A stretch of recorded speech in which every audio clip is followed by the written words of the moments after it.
It was just another day on Mount Rainier. I had my backpack loaded with everything I needed: water, snacks, a map, extra layers, and a whistle for emergencies. My group was spread out along the trail, chatting and laughing as we made our way up to Camp Muir for an overnight trip. But little did I know that one wrong step would change everything.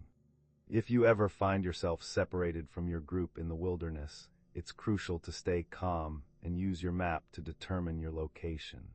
Always carry enough water. Dehydration can set in quickly even on cloudy days, and remember that untreated water from streams or lakes may contain harmful pathogens. Avoid foraging for unfamiliar plants. Mushrooms especially can be deadly lookalikes of safe species. Stick to the marked trails if possible, and signal with a whistle by blowing 3 short blasts every few minutes. Remember, it's illegal to hunt, trap, or fish without proper permits and during open seasons in national parks like Mount Rainier. Stay put until help arrives. We reached a fork in the path where the usual signs were missing. Without hesitation, everyone took a left, but I paused to tie my shoelace. When I looked up again, they had vanished into the mist. Panic set in as I called out their names, but all I could hear was my own voice echoing back. In a situation like this, it's crucial to stay calm and assess your surroundings carefully. If you're equipped with a map and compass, retrace your steps to find where you diverged from your group. Remember, if you get lost or separated, always inform someone of your plans and expected return time before heading out solo. No knife, no matches, no light, I muttered to myself, my heart racing at the realization of being completely alone on the mountain. Survival in such a situation requires immediate action. Find or improvise tools like a sharp rock for cutting and friction materials for fire making if possible, and prioritize safety by staying put to avoid getting further lost or injured. I retraced my steps, hoping to find a sign or even a scrap of fabric from someone's gear. But the trail twisted and turned, and every step felt like an eternity. As the temperature dropped, I realized the urgency of finding shelter before nightfall, when hypothermia risks spikes. The sun began its slow descent behind the peaks, signaling that time was running out to locate safety or signal for help. As darkness fell, I found a spot sheltered by some boulders and ensured it was clear of any immediate dangers like loose rocks or steep drop-offs. My gut told me this wasn't a place to stay long-term, so I made plans to move at first light. Dry, I reminded myself as I searched for a small patch of dry ground to set up my emergency bivy sack for the night. I wrapped myself in my jacket and tried not to think about the cold seeping into my body. My hands fumbled with my headlamp. Its battery life was dwindling just as quickly as my hope. As the wind picked up, staying calm became increasingly difficult. In situations like these, it's crucial to find shelter from the elements and start a fire if possible to stay warm. Always carry emergency supplies and know how to use them safely. Subject separated from your group on the mountain passage to fact check: no fire tonight. Not enough dry wood, no matches, nothing but a spark from rubbing sticks together if I could find them. And that's not even the biggest mistake people make out here. Misidentifying edible plants and mushrooms is one of the most dangerous errors. But for now, survival meant staying put and conserving what little I had. Remember, always positively identify any wild plant or mushroom with an expert guidebook before consuming it to avoid poisoning, as local laws also govern foraging practices in protected areas. I knew better than to move around in the dark, since it's easy to get disoriented when everything looks the same under moonlight. So I hunkered down, my mind racing with thoughts of how to find my way back or signal anyone who might be searching for me. But as time wore on and cold crept in, those thoughts grew darker and more desperate. Hypothermia sets in quickly at high altitudes, so staying put until daylight was crucial.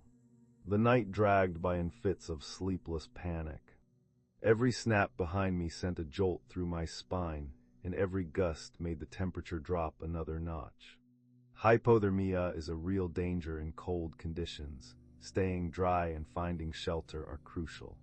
I couldn't shake the feeling that something was out there watching, waiting. The silence was deafening, but it wasn't empty. Every little sound seemed to carry meaning. If you find yourself separated from your group, immediately assess your situation, seek high ground for visibility, and use a whistle or mirror to signal for help while staying in place if possible. Sometime around midnight, I heard what sounded like a mountain goat. My breath caught in my throat as the creature's eyes glowed faintly in the dark. Instinct told me to stay still, so I did, watching the animal move past my sheltered spot before disappearing into the night. That moment taught me more about fear and survival than any book ever could. Remember, if you find yourself in a similar situation, staying calm and remaining motionless can be crucial for avoiding detection by wildlife and ensuring your safety.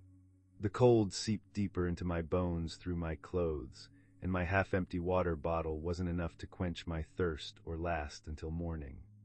Hypothermia and dehydration are real dangers in such conditions, making it crucial to find shelter and purify any available water before nightfall. I needed to head down the mountain as soon as possible, but also had to stay alert for potential hazards like steep terrain and dangerous wildlife. Remembering local laws regarding hiking alone is vital to ensure you can seek help safely if lost or injured. I waited until just before first light to begin moving again. The world slowly came into focus as the sun peeked over the horizon, casting shadows across the landscape. My heart pounded with each step as I retraced my path, hoping against hope that I could find a trail marker or any sign of civilization. It's crucial to stay on marked trails and be aware of your surroundings, especially in unfamiliar terrain. If you get separated from your group, use a whistle to signal for help. 3 blasts is the international distress call. Keep moving, but don't stray far if you hear voices or see signs of people nearby. Staying put may allow rescuers to find you more easily. But every step seemed to bring more questions and fewer answers. The air grew colder with each passing minute, and my energy was draining rapidly. Visibility was poor, and there were no recognizable landmarks left to guide me, only an endless expanse of mountain wilderness stretching out in all directions. In situations like this, it's crucial to establish shelter from the elements, start a fire for warmth, and signal for help. Hypothermia is a real risk in cold conditions, so prioritizing safety measures becomes essential when lost or separated from your group. Remember, always check local laws regarding signaling and emergency protocols before heading into unfamiliar terrain. It wasn't until I stumbled upon a small stream that I felt a glimmer of hope. Water is crucial for survival, but it also provides direction and can be a guide through unfamiliar terrain. The water ran downhill, indicating southward movement. That's likely the same direction my group would have taken. With renewed determination, I followed the stream, hoping it would lead me back to them. Remember, when purifying water, always boil or use a filter to ensure it's safe for drinking. Hours later, exhausted and battered by the elements, I finally saw a faint trail marker through the trees, a sign that civilization was near. My heart leapt with relief as I stumbled down the path toward Camp Muir. Upon reaching the camp, it's crucial to report any lost or injured individuals immediately, so search parties can be organized if necessary. The group had already returned from their hike and were just settling in for breakfast when they spotted me. Always remember to inform rangers about your hiking plans and expected return time, as this information is vital for rescue operations in case of emergencies. They rushed over to help, but all I could think about was how close I'd come to losing everything. That night taught me more than any survival course ever could.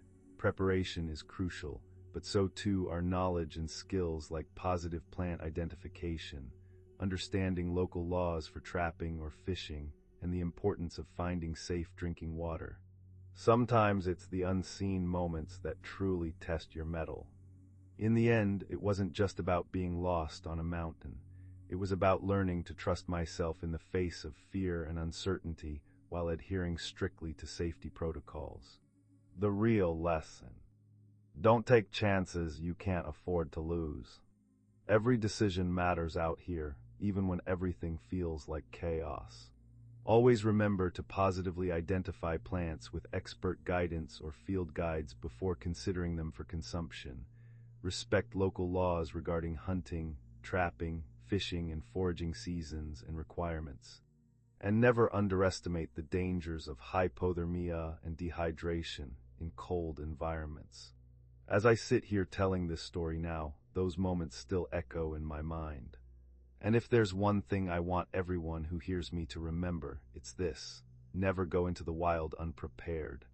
Always have a plan B, C, and D, because nature doesn't care about your plans. Make sure you know local laws for hunting, fishing, and trapping.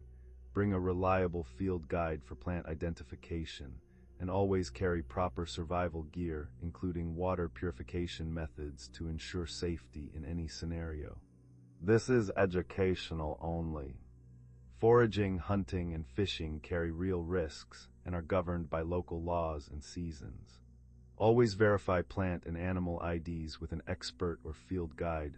Follow your local regulations and never eat anything you can't positively identify. When the mountains swallowed us whole, it wasn't just a test of survival skills. It was a trial by fear and isolation. I remember every moment vividly: the cold bite of the wind, the crunch of snow under my boots, and the silence that echoed back when I called out to my friends. Listen close, here's what keeps you alive. When you're separated from your group on the mountain, everything changes. The first thing is no more shortcuts. Every step now counts double. You stop moving aimlessly and start making choices that keep you in one place until help arrives. No wandering off hoping to find them faster. Staying put increases the chances of rescue.